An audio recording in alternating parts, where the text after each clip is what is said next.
Yo, welcome back to Footballology. So I wanted to do my draft grades. I wasn't able to do it for a couple of weeks because my laptop was down, so I couldn't really edit my videos or do anything like that, and I was really disappointed. So I really hope you guys enjoyed this video. The concept of this year is going to be the same thing as last year. I'm going to put the key down in the description box below, and I'm going to do it by the way teams drafted. So with these Los Angeles Rams having the first overall pick, they're going to go first, and then so forth and so on. I'm going to put New England at the end, even though they didn't have a first round draft pick, but you guys get the point. So I really hope you guys enjoyed this video. Let's get into these draft grades.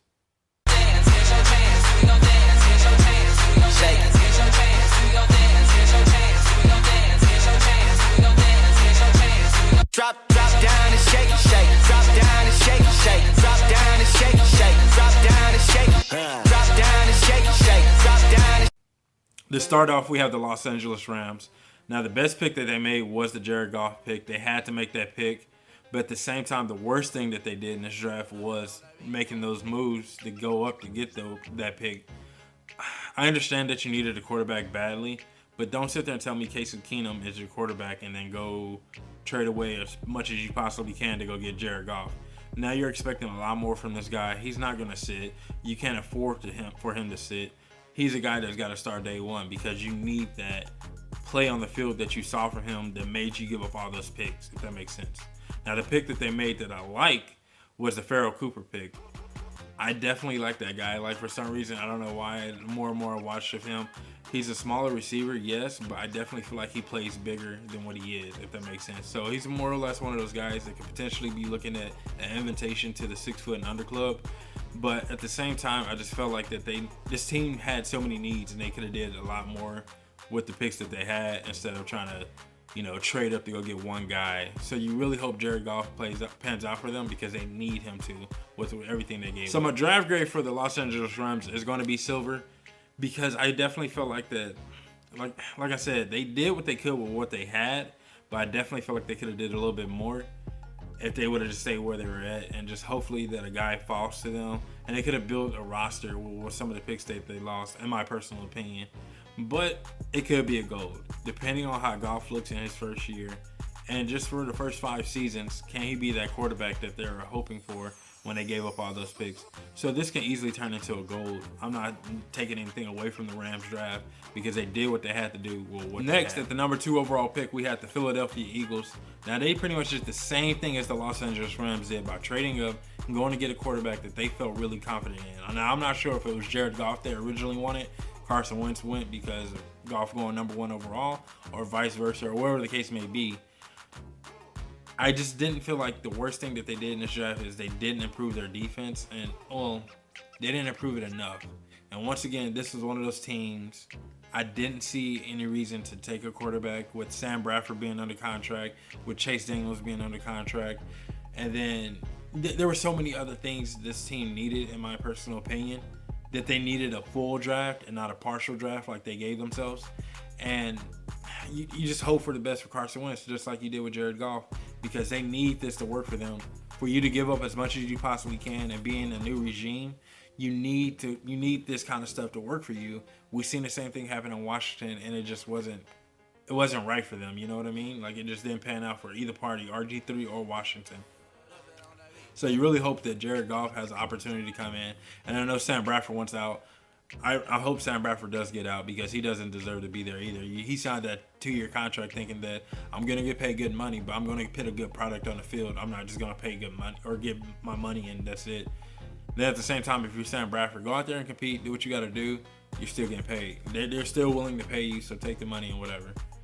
The best pick, or the pick that I like that they made, was the Jalen Mills pick.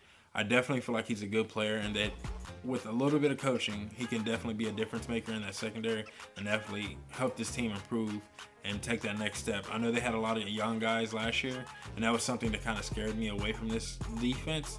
But then now these young guys get another year under their belt, and they definitely showed signs last year that they can be good. But Jalen Mills is a guy that I like that they made.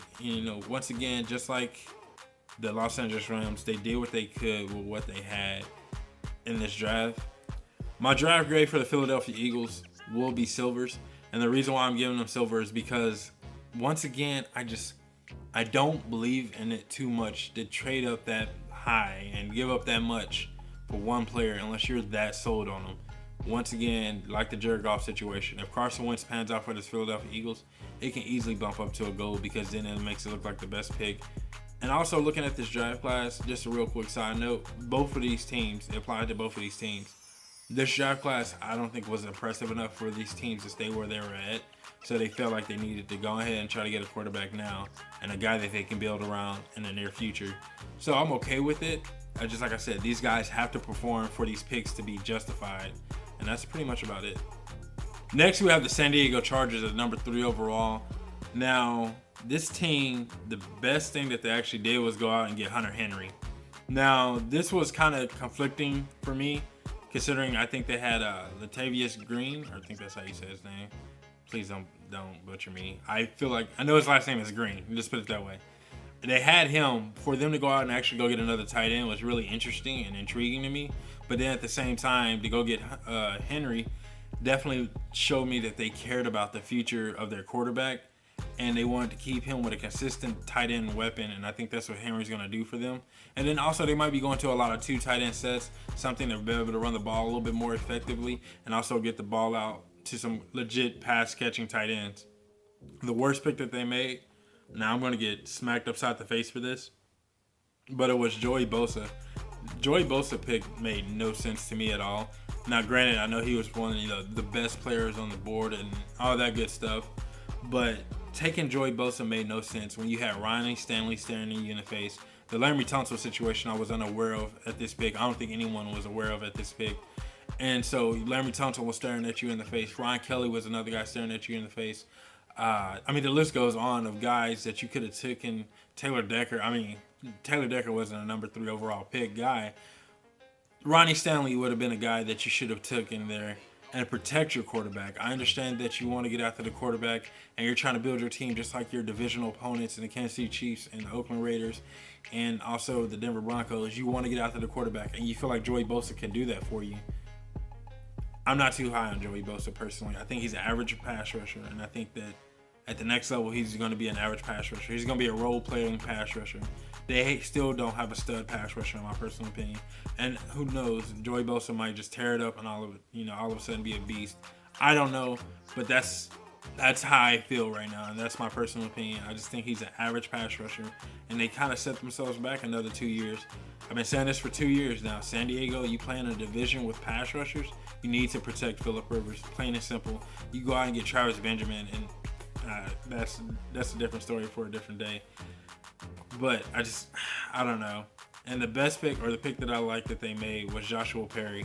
Now, I know they have interior linebackers already, but I definitely feel like Perry is a guy that can come in. Excuse me. He can come in and actually make a difference on that defense and definitely improve the level of competition so they're always putting out the best product on their defensive side of the ball. I do like this defense in San Diego, and I do think they have an ability to be good, but injuries have plagued them so much.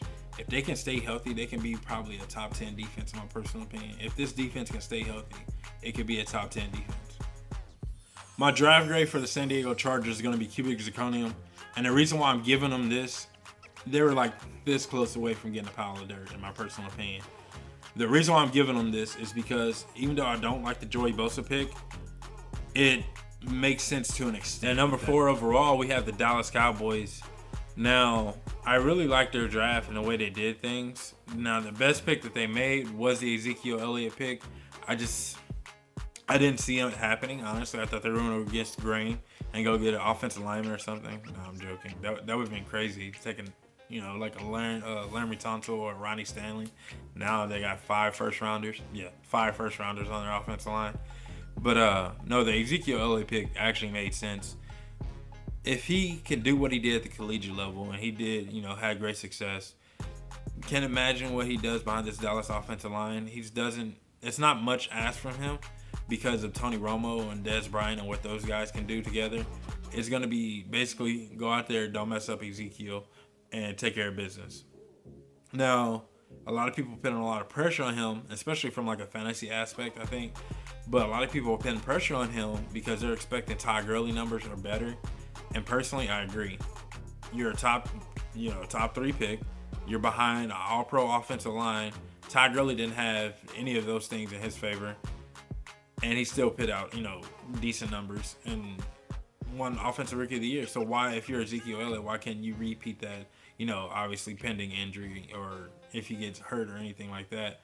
But I think it was a good pick by them. Even though he was my number 1 rated running back, I definitely feel like that was a good pick by them. Now, the worst thing that they did in this draft was I personally felt like they should have addressed the defensive line a little bit more and bring in some character guys, some guys that are actually wanting to play football, some really humbling guys, if you know what I mean. They have 2 guys that are going to be out for the first months, Randy Gregory and DeMarcus Lawrence. And these guys are expected to be their pass rushers. So now you're going to pit these guys, who are you going to go put out there to rush the passer, in my personal opinion. And you might stumble upon a guy or two, don't get me wrong, because there are always undrafted free agents and, other acquisitions and things of that nature. This isn't the only way to pick up some guys. But I definitely feel like they should have started to try to repair the locker room somehow, some way, and start bringing in some high character guys. I know a lot of people don't care about it too much. They just care about the talent. But sometimes the high character guys can make a difference on your team. And I definitely feel like that's what Dallas missed out on in this draft. Now, the pick that they made that I like was the Dak Prescott pick. And the reason why is because it's different. That's really different. They had an opportunity to pick some other guys, and they really didn't go after those guys. They went after him, and it's a different pick. It's something kind of oddball, but I'm not saying he's going to start if Tony Romo goes down or anything of that nature. But it's going to be interesting to see what happens from this point on, because now it's like, well, it's Prescott the predecessor to Tony Romo or things like that. And who knows? He could be. He might just have been like, hey, here's a pick. Shut up, media. I'm tired of listening to it kind of type pick. But I definitely like the pick. I think that it's going to be interesting to see what he can bring to the table and what he can learn from Tony Romo and the weapons that he has in-house. I'm going to go ahead and give the Dallas Cowboys gold. And the reason why I'm giving them gold is the Ezekiel Elliott pick makes perfect sense. He's going to go out there, and he should definitely be a stud with that passing attack and the offensive line. And then the only thing that I really have to knock on them was the defensive line, and that was just me trying to find something to talk about. Other than that, they really had a solid draft. They definitely put together a draft that a lot of people can be proud of in a way. I'm not saying they deserve diamonds now, and the reason why is because I feel like they're missing that though. They're missing a couple of key defensive players that can definitely put that team over the hump. And especially watching what they're doing in their division. I know everybody's trying to bolster up themselves to prepare for, you thinking about the Philadelphia Eagles and what they got a young quarterback. And then you think about the New York Giants and what they're going to do with the young receiver core they have now. And Eli Manning obviously being who he is. And then you got the Washington Redskins as well. And what Kirk Cousins did last year and things like that. So you're preparing yourself for your division in a way. But I definitely feel like that they didn't do it enough, if that makes any sense. Next, at number 5 overall, we have the Jacksonville Jaguars. Now, they had a really, really, really, really great draft. It's crazy because everyone had them taking Miles Jack in the first round, and they're like, wait, we're going to get Jalen Ramsey, and then we're going to get Miles Jack. And it's just like, that's legit. Like, it doesn't get any better than that, right? But their best pick they made was the Jalen Ramsey pick. Now, this guy can do a lot of things for them. And I was talking to a friend, just a real quick side note. I was talking to a friend the other day, and I was like, it's funny how Richard Sherman has turned Jalen Ramsey into a first-round draft pick. Now, granted, Jalen Ramsey probably would have still been a first-round draft pick, but the justification of him going in the first round now is a little bit higher because of what Richard Sherman's done. Just throwing it out there. If you guys don't agree with it, so be it. But that's the way I see it personally. But the Jalen Ramsey pick was their best pick. I definitely felt like that he can add some depth and some really great talent to that secondary that they've been desperately needing. I know they brought in Prince Amukamara, Tayshaun Gibson, and I feel like they brought in one other guy, and I really can't remember him right now. You guys probably know who he is. I can't. I know they have John Cyprien, which was one of my favorite strong safeties. So they definitely bolstered their defense this offseason. It was definitely about give me a defense that I can go out and win 16 games with, and because I have an offense that can win 16 games. And they took care of business, man. It was a great draft. There was nothing wrong with it when it came down to it. I couldn't complain about this draft. It was a great draft.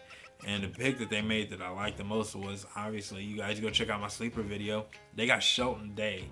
So now you bolster your defense line even more with a guy that can definitely be a one-gap penetrator and definitely attack the quarterback from the interior of the offensive line. That's something that a lot of teams hate, a lot of quarterbacks hate, is being able to attack right up the middle. And you get Dante Fowler back. I mean, it's crazy. I think they just picked up a Jerome Warner too. So it's like they're going to have some edge rushers obviously out there. Definitely, I think the most pressure now is all on Gus Bradley. It's all on Gus Bradley. After having an offseason like the Jacksonville Jaguars just had, it's all on Gus Bradley. If you can't win 10-plus games with this team, he needs to be fired. Like me personally, like that's just the way I feel. If he wins 10-plus games, then okay, it was the team. You're just waiting for your team to come around. But 10, and that's settling short in my personal opinion with the roster that they have and the talent that they have. Crazy. I went ahead and gave the Jaguars Diamonds because this draft was just so perfect. They got the right picks at the right places. Jalen Ramsey in the first round, Miles Jack in the second round are two notable ones. And then Sheldon Day being my best player, or the player that I like personally. So with that, I mean, this draft was just so excellent. It was just an excellent draft by this team. And a draft class that I didn't feel like you could have an excellent draft in personally. But they definitely executed this year. At 6 overall, we had the Baltimore Ravens picking. Now, they went out and they got Ronnie Stanley, and it was probably their best pick possible. I didn't really see it happening. I didn't think they should got an offensive lineman personally. But then at the same time, I understood why they went after an offensive lineman.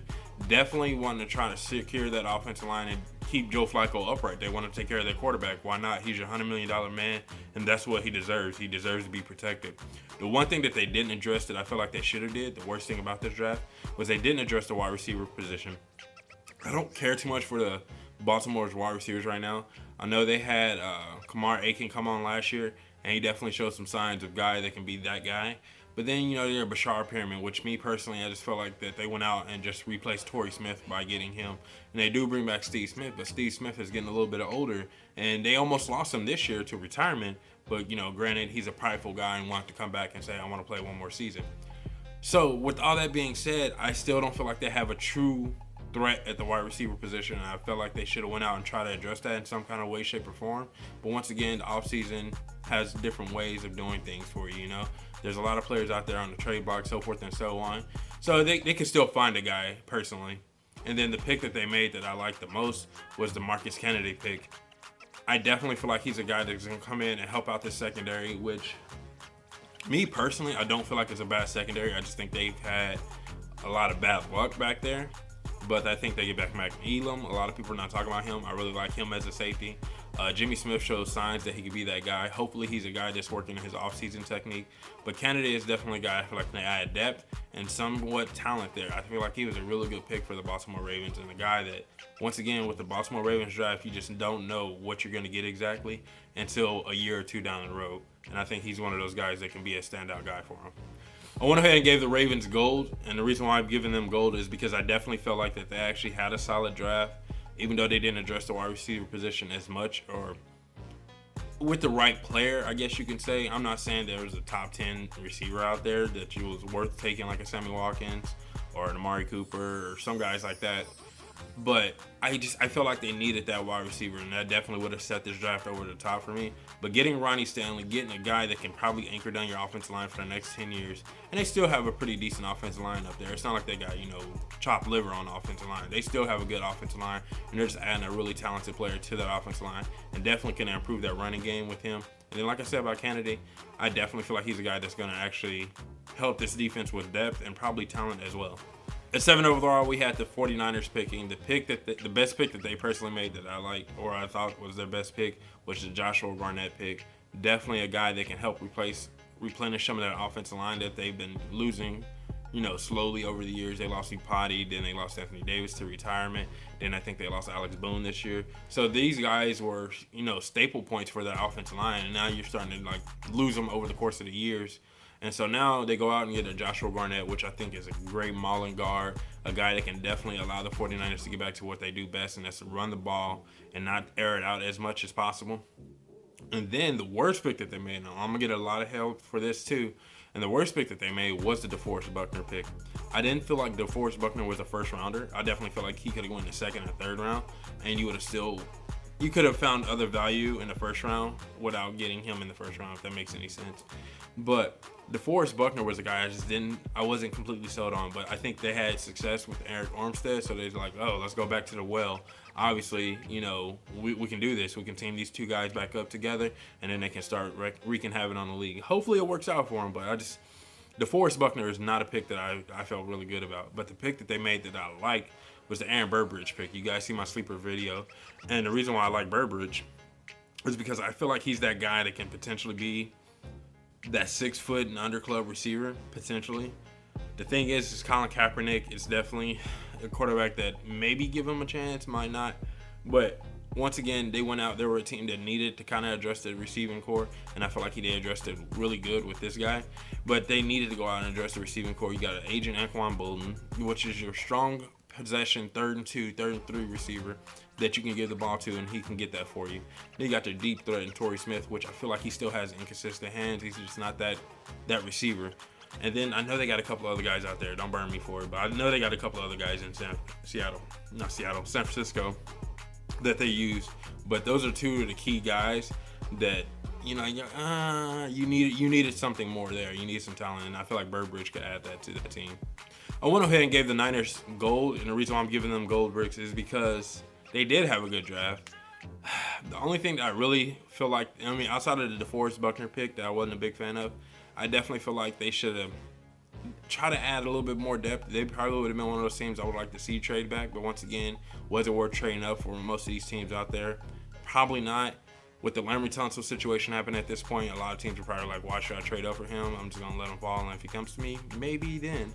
But I feel like the Niners were one of those teams that should have had a Cleveland Brown draft and try to add a little bit more depth to this team. And then, it's just, this team is just, I don't know where they're at right now. Like the Niners 2 or 3 years ago, you were like, oh, you knew what you were getting. This Niners team, definitely feel like they're going in an overhaul situation. And you just don't know what this team is yet. They completely lost their identity. They were a hard-nosed defensive team that can run the ball right down your throat. And then they turned into, I don't know, like mush. I just don't know what this team is. But I definitely feel like they had a solid draft, and the gold bricks was well-deserved. At number 8 overall, we had the Tennessee Titans picking. The best pick that they made was the Jack Conklin pick. I definitely feel like he was one of those offensive linemen that I was personally high on. So now you get Taylor Lewan, you got Conklin, you got Chance Womack. And I'm pretty sure they got a couple other pieces out there that I really can't think of, like 2 other guys that they're out there that I'm pretty high on. But with that, or adding Conklin to that offensive line, now you're saying, Marcus Mariota, we're going to protect you. We don't want you to be that running quarterback, but we want you to run if you need to, kind of type deal. So they're going to try to protect him with Conklin. Was definitely the best pick they made. The worst thing that they actually had in this draft is I didn't feel like they addressed the secondary enough, if that makes a little sense there. I feel like they needed to kind of bolster their secondary. They're doing really well on the front 4. They definitely needed a secondary that kind of go in the right direction. And they did, but they didn't. It was just, I don't know if they could have got better quality picks. And once again, it was one of those drafts you just didn't know, unless you really did your homework, what you were going to do there.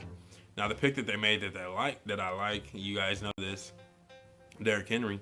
I definitely feel like Derrick Henry was the best pick they made, or the pick that I like that they made. I know they got DeMarco Murray, which I don't know if they had an idea if they wanted Henry or not. And I like the Henry pick, but I hate it at the same time. And the reason why I like it for the Titans because I definitely feel like he's a beast and he's going to be a stud for them. The reason why I don't like it for Derrick Henry is because last year they took David Cobb, which was a guy I was really high on. I definitely feel like he had an opportunity to do some damage for them. And then they also got DeMarco Murray. So it's like, and then they got Bishop Sankey and Dexter McCluster. So now you can see why the Derrick Henry pick was kind of mind-blowing almost. Your backfield is really cluttered and like I've never seen such a cluttered backfield now when I break it down. So now you got to start to figure out certain things and pieces what you're going to do with that backfield. And hopefully you can if you're the Tennessee Titans because you have a lot of good running backs there. You think about it. You got DeMarco Murray, and we know what he's capable of. Maybe. We're not sure. We still haven't seen him do it outside of Dallas yet. And then you got Derrick Henry, which we know he's a beast, and he's going to be good. And then you got Bishop Sankey and David Cobb, which David Cobb I definitely feel like could be a really good, solid starting running back. So keep your eyes out for him if he becomes a free agent or traded away. Hopefully he goes to a team that gives him an opportunity to do something because I really like him. There's something special about him personally. That's what I feel like with David Cobb. So Tennessee Titans overall, though, They definitely did what they could in this draft. If they would have addressed the secondary a little bit more, I would have been happier. I went ahead and gave the Titans diamonds because they definitely did have a solid draft. It wasn't as perfect as the Jacksonville Jaguars draft, but they had a solid, strong draft. Derrick Henry obviously has been a little biased there with Derrick Henry pick. But the Conklin pick is also another pick I was looking at too. So they definitely went out. They bolstered their team as much as they possibly could. Like I said, a few more secondary players. That's probably what made it a perfect draft. But even then, outside of that, it really didn't hurt them in any kind of shape or way and form. I would have liked for them to get Jalen Ramsey and to see what Dick LeBeau would have did with him. But they didn't have the opportunity to do that. They went out, and I think they're starting to try to build a football team in Tennessee.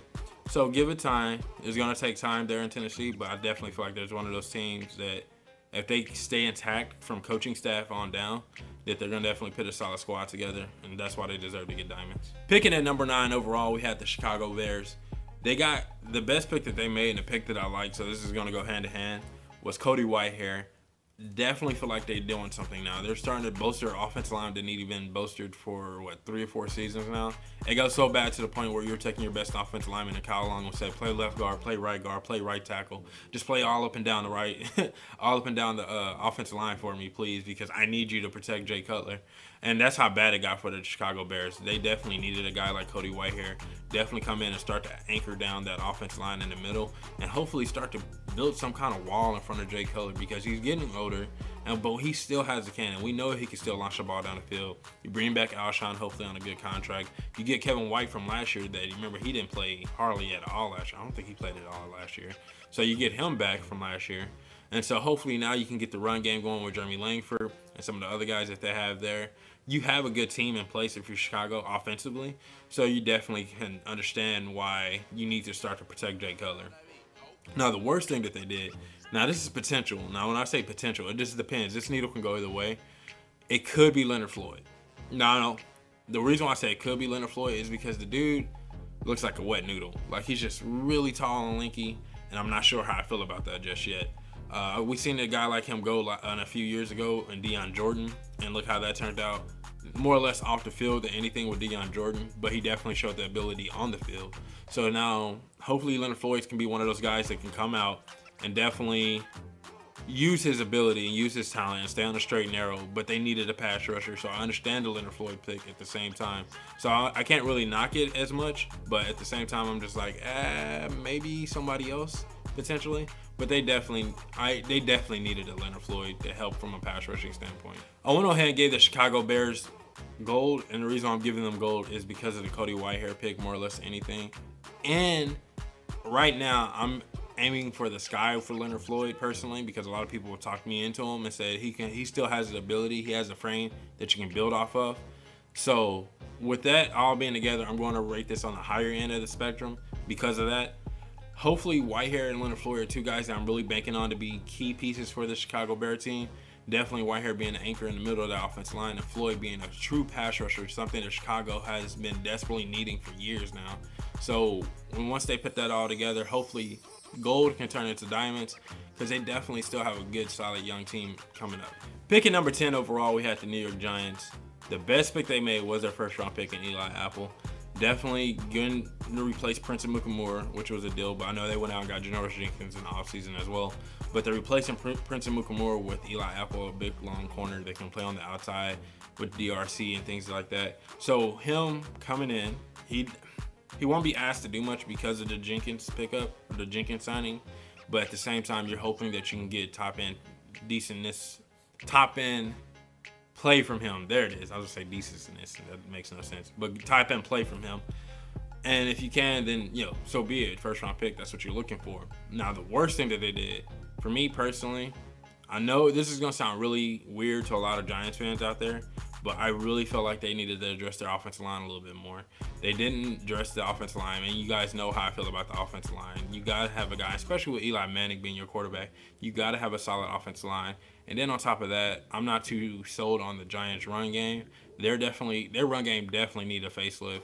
Rashard Jennings isn't a number one kind of guy. Are you liking Andre Williams, Shane Vereen? Like, what is going on with that running back situation there in New York? So I'm not really sold on that.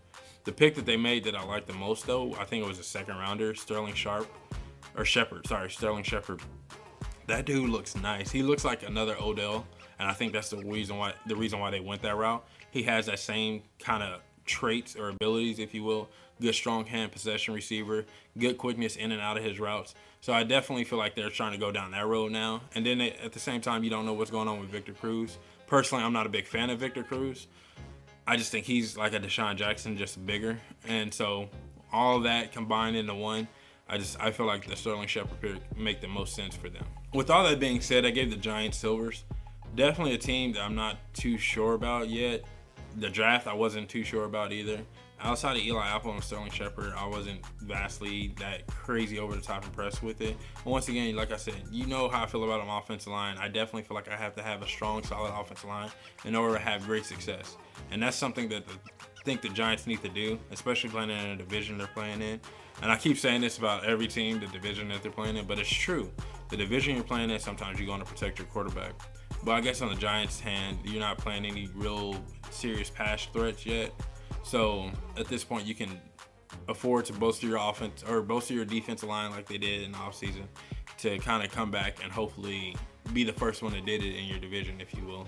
So hopefully it works out for them, but I just didn't see it in this draft, and that's why I gave them Silvers. Picking 11 overall, we had the Tampa Bay Buccaneers. They picked Vernon Hargreaves, which was the best pick that they made. I definitely liked him a lot, even though he was an undersized corner, if you will, undersized corner for today's NFL. But I feel like he was a great man-to-man corner and was something they definitely needed to add to that defense with the front four that they're trying to, or the front seven that they're starting to put together there in Tampa. So I definitely feel like Vernon Hargreaves was a great pick for them. And just his ability to play man-to-man is just going to be phenomenal. Now, the one thing I hated about their draft and the worst thing about their draft was I felt like it was an overconfident draft.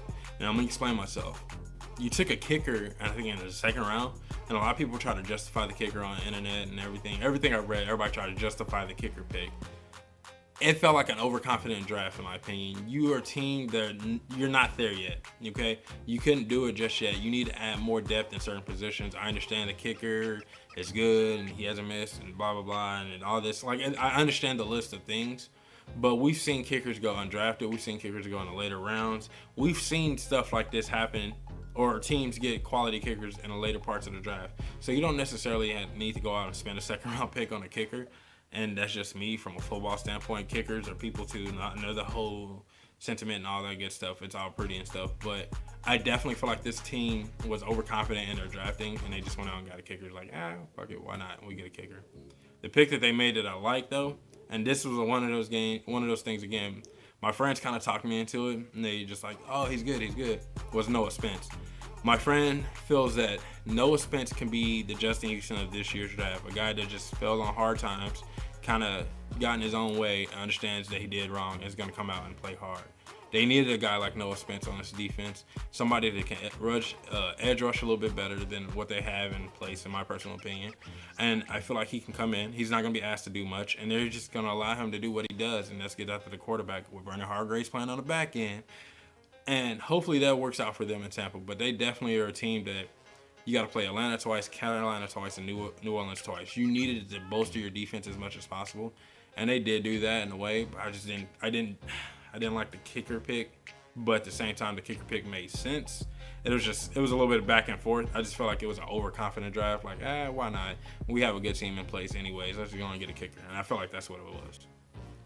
I went ahead and gave them cubic zirconium, and the reason why I'm giving them that is because even though they got Vernon Hargreaves and they got Noah Spence, I'm not a big fan of the Noah Spence draft, but a team of this caliber and this young, you need to start to bring in competition. You know what I mean? Like the kicker pick, like I said, it's justifiable, but not justifiable. This is a team that when you have a young team like this, you don't want to get overconfident. You need to add more depth to your team. You need to get stronger. You need to make sure that you're putting the best product out on the field. So when you have a draft like this one, where the talent isn't as deep and it doesn't go into the 4th and 5th round like it usually does in a lot of good drafts, you need to make sure that you draft as much as possible to add as much competition as possible. I feel like this team is going to kind of fall on hard times because they're going to get a little bit too confident in what they did last year and not look into what they're trying to do this year, if that makes sense. Picking 12 overall, we had the New Orleans Saints picking.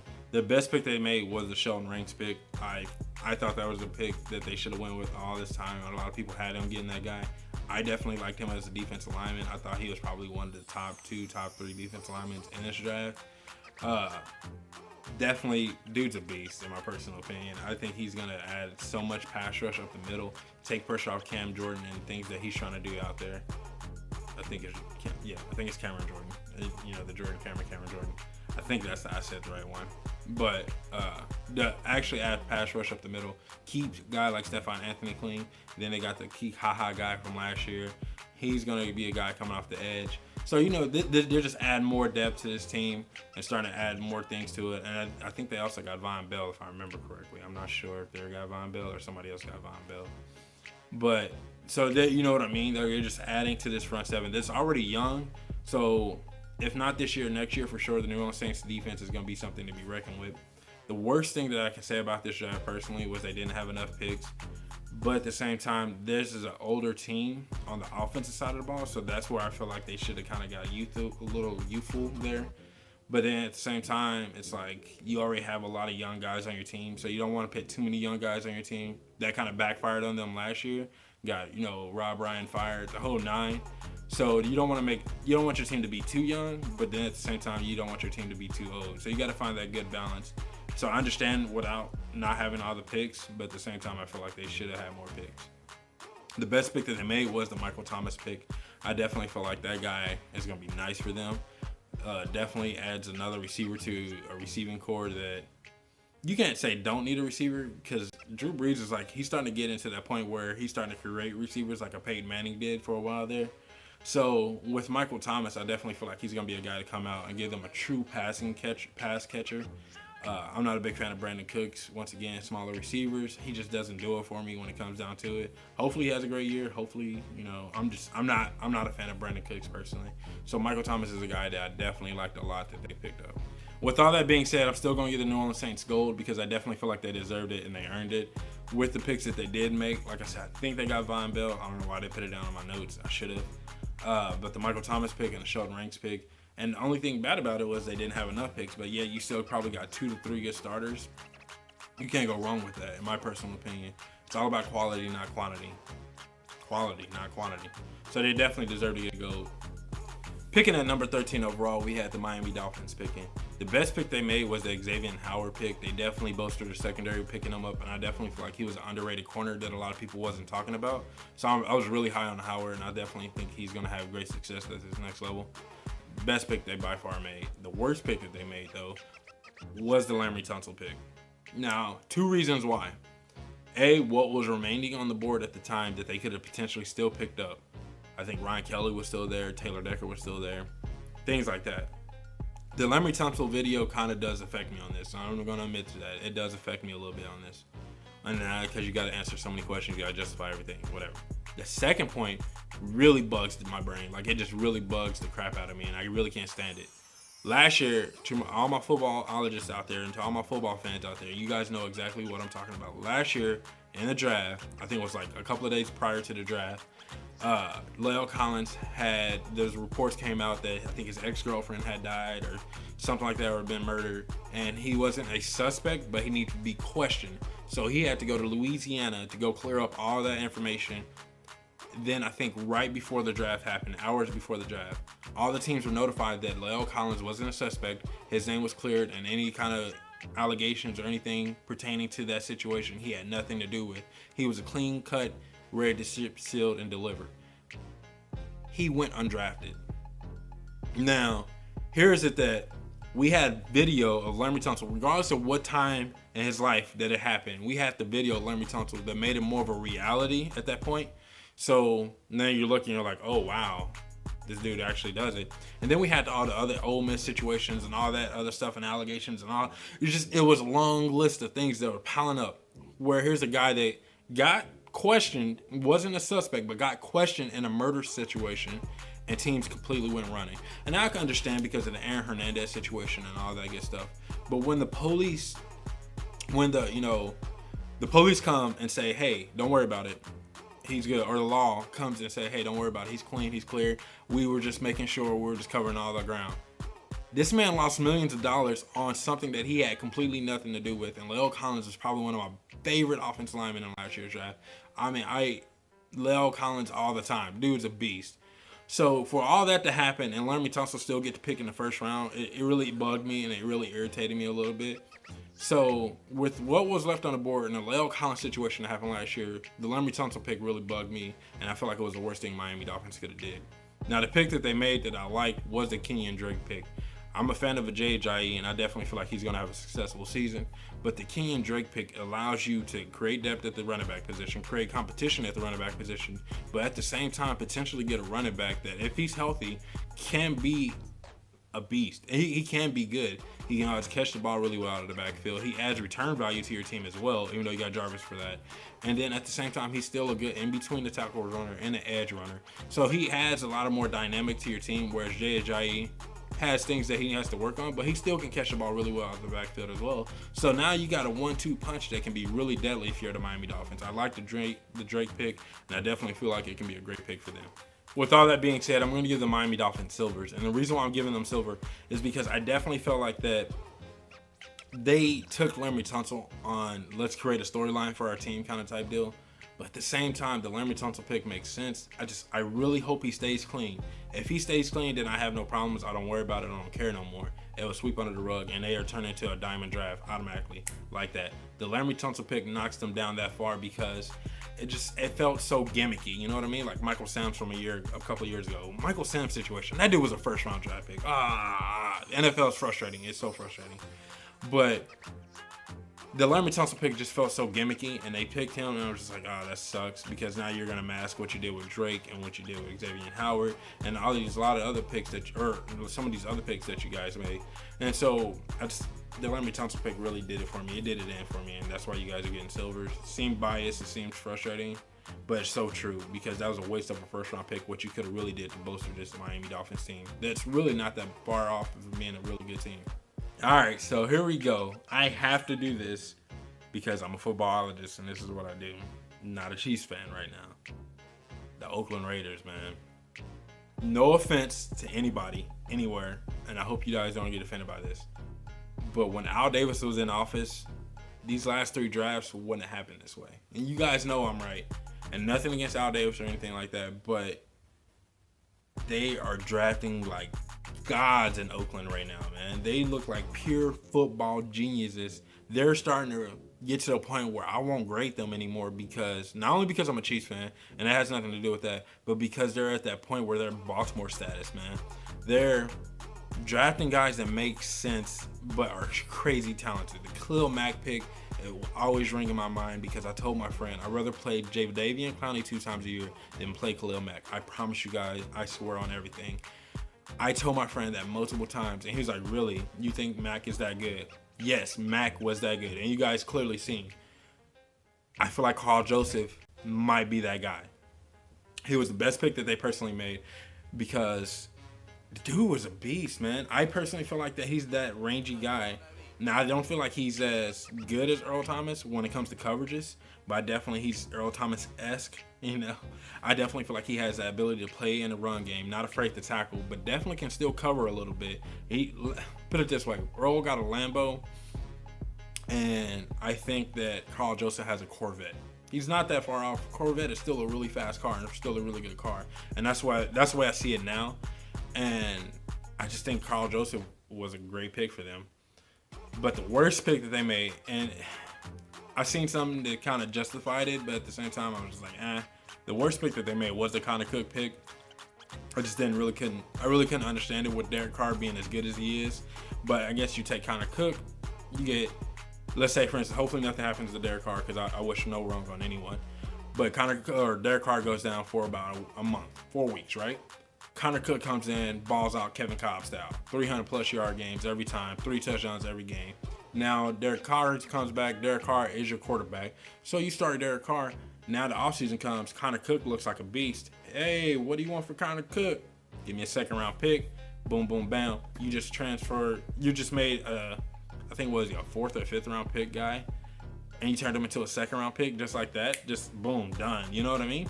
So right there, that kind of improves this draft that much more. It's just crazy.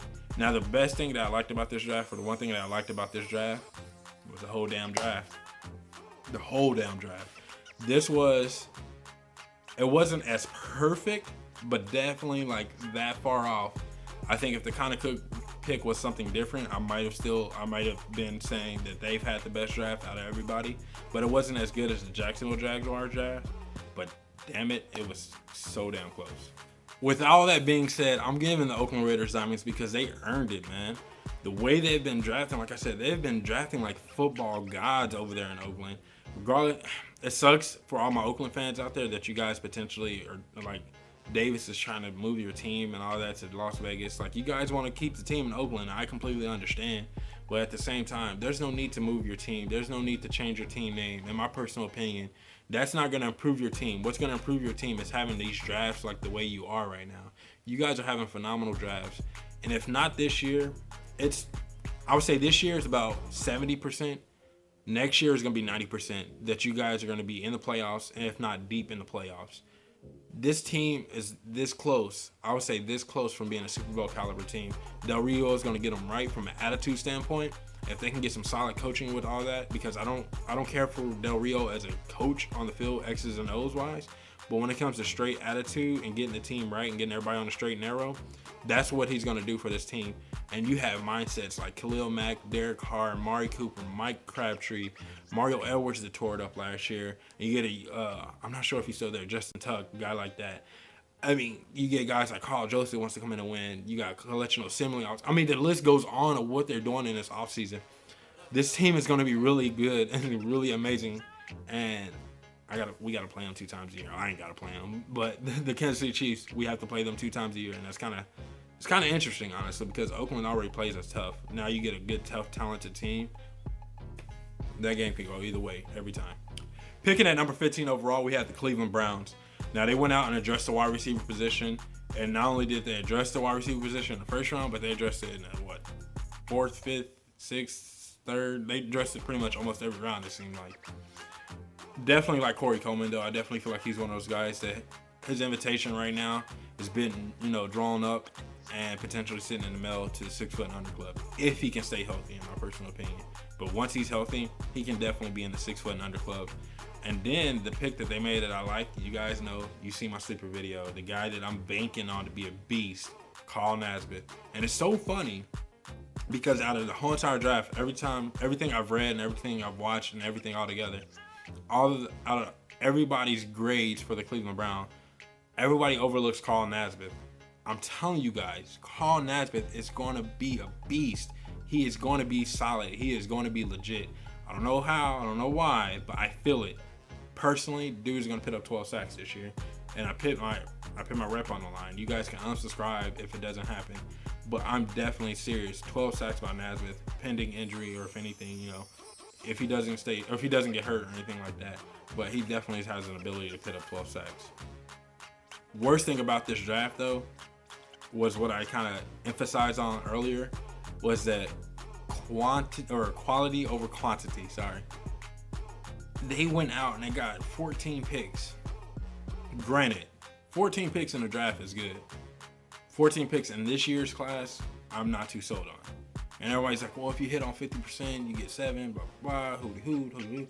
Everyone's trying to justify this draft. In my personal opinion, you can't justify what the Cleveland Browns did. They just kept trading back. Sometimes you got to jump while the jumping is good. Like, you got to get when the getting is good. And they didn't do that, in my personal opinion. Even though they went out and they addressed some needs here and there, I just did not like the 14 picks. I don't like having that many picks because that's 14 times you can get it wrong. You know what I mean? Go out, get solid quality players that you feel like they're going to help your team today with good attitude, good character players, and you're having the ability to actually take it to the next level. But they didn't do that. They went out and they got 14 picks and they just drafted everybody named Mama. And it was just, it was so stupid. I really didn't like it personally. With all that being said, I went ahead and gave the Browns silver bricks. And the reason why I'm giving that to them is because, like I said, I did not like having the 14 picks. This class was this draft for the Browns was so much to take in and digest to the point where you're just like, did you really get anything though? You just added bodies. Like, you could have went out and got half of these guys. I'm not saying the guys they drafted would have went undrafted, but you could have went out and got another 14 guys undrafted. And at this point, it just seems like they're creating more depth and depth and depth. And I always talk about competition, and I always talk about having good, solid depth. But this was just a little bit overboard, in my personal opinion. In this draft, you guys should have went out and got quality. You did it in the first round with Cory Thoman. I definitely feel like he can be a stud for you guys if he stays healthy. And then obviously getting Carl Nassib, you guys know how I feel about that. But the rest of the draft seems like it was just too much to digest. Whereas they could have went out and got a couple of good quality key players that really been cornerstones for their offense and their defense. But they didn't do that, and I feel like they deserve silvers. I don't believe in, you hit on 50, you get 7. And I don't believe in it. I want quality. Give me my 7 picks. Give me my normal 7 picks, and I feel like I can hit on 5 of them. That's how I feel. That's what they should have did if they're Cleveland. Get 10, and then hit on 5 of those. Hit on 8 of those or something like that. I feel like they did a little bit too much personally. All right, the end of this video, picking at number 16 overall was the Detroit Lions. Now, the Detroit draft was really good, actually. You can really make a case for their top 5 picks, all 5 of the first picks they made. They definitely went out and got some key guys that are going to be cornerstone pieces. I think they got Taylor Decker, obviously, Dwayne Washington being another one of those guys, which he was a late round guy, but he was a pick that I liked as well. So, I mean, almost the whole draft in general, you can make a case for of being their best pick. So the worst thing that they did in this draft, personally, I feel like they needed more. I feel like I contradict myself when I say a lot of this stuff, but I'm serious. I feel like they needed more secondary help. They definitely went out and addressed that a little bit last year. I would have liked for them to try to attempt to address it this year, but once again, it wasn't that kind of draft to do that in. But they still went out, and they definitely had a solid draft, in my personal opinion. Something that I couldn't say about Detroit in quite some time. But they went out and actually had a really solid draft. So the best thing they did was probably their top 5 picks. Pick that I like was the Dwayne Washington guy. I definitely feel like he was a solid pick. Plus, he's like a 6'2" running back. You guys know how I like my running backs big. Dudes that can run really weirdly fast, like, deceptive speed. And that's what they kind of had with that guy. And so, other than that, I really can't say too much wrong about the Detroit Lions draft. I went ahead and gave the Detroit Lions diamonds, and the reason why I give them diamonds is because they definitely went out and they adjusted a lot of key positions. They did create some depth in some positions. Like I said, the Dwayne Washington pick, they went out and got the big running back like I wanted them to. Like, I had them getting Derrick Henry in the first round, but they went out and still addressed the big running back. So I'm liking that a lot.